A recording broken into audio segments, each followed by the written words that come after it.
Un cœur selon Dieu. Première partie, chapitre 2, intitulé « Jésus-Christ, le modèle par excellence ». Or, c'est sans voile, le visage découvert, que nous tous nous contemplons comme dans un miroir la gloire du Seigneur. Ainsi, nous sommes constamment transformés d'après son modèle pour lui ressembler davantage de jour en jour et en refléter une image toujours plus fidèle. Sa gloire devient progressivement nôtre. Il ne saurait en être autrement, car celui qui agit en nous, c'est le Seigneur lui-même par son esprit. 2 Corinthiens chapitre 3, verset 18. Jésus-Christ est le personnage le plus connu de toute l'histoire, mais il est également celui qui a et qui fait aujourd'hui encore l'objet de nombreuses controverses. Parler de Dieu ne pose aucun problème, mais parler de Jésus déclenche aussitôt des tensions et des désaccords. Les personnes vivant dans un pays dont la culture a bénéficié de l'héritage du christianisme ont plus ou moins une idée de qui il est, même si leur connaissance reste superficielle. La plupart des gens qui connaissent son histoire admettent qu'il a eu une vie exceptionnelle, mais ils sont cependant nettement moins nombreux à croire qu'il est vraiment le Fils de Dieu. Ce scepticisme vient du fait qu'il soit placé au rang de simple prophète, de sage ou d'un homme ayant apporté une nouvelle philosophie. L'idée restrictive qu'ils ont de lui fait forcément obstacle à leur compréhension, car il est impossible au rationnel de saisir le divin. En effet, personne ne peut connaître les choses de l'esprit si le Saint-Esprit ne lui révèle, car les réalités spirituelles ne peuvent se saisir que par révélation. La révélation est le langage des choses spirituelles. C'est lorsque le Saint-Esprit dévoile les choses qui étaient cachées et les rend intelligibles à notre conscience. En général, les hommes et les femmes qui ont le désir de comprendre et qui ouvrent leur cœur ont accès beaucoup plus facilement à la révélation que les autres.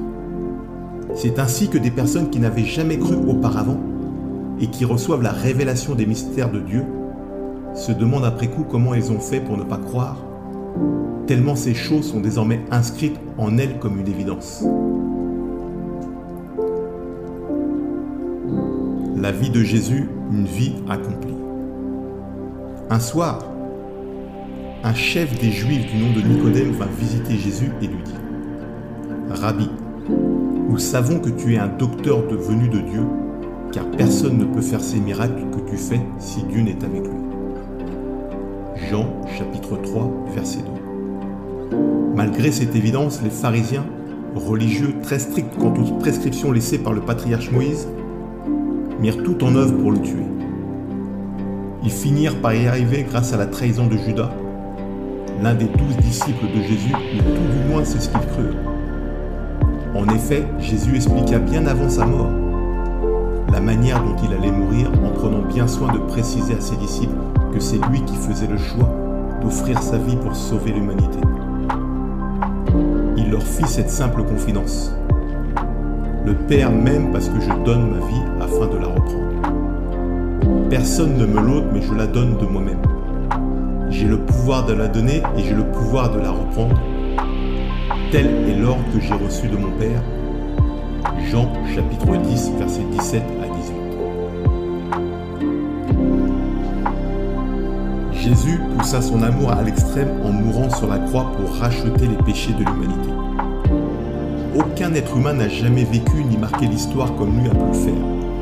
Son charisme, son attitude, ses enseignements, sa connaissance des mystères de Dieu, ses accomplissements et son amour inconditionnel ont bouleversé non seulement la société de l'époque, mais continuent aujourd'hui de toucher des millions d'hommes et de femmes.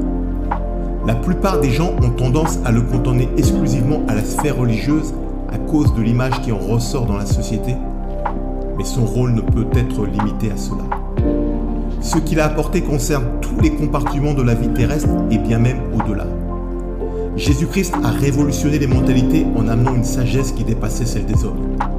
Il a enseigné des choses comme « Mais quiconque veut être grand parmi vous, qu'il soit votre serviteur » Matthieu chapitre 20, verset 26. Il n'y a pas de plus grand amour que de donner sa vie pour ses amis. Jean chapitre 15, verset 13. Ou encore « Car il y a beaucoup d'appelés, mais peu d'élus » Matthieu chapitre 22, verset 14. Au travers de ces enseignements, il communiquait des principes importants comme l'humilité, l'amour inconditionnel ou l'importance de mourir à soi pour laisser éclore sa véritable nature. Ces préceptes sont intemporels car ils correspondent aux standards de vie voulus par Dieu.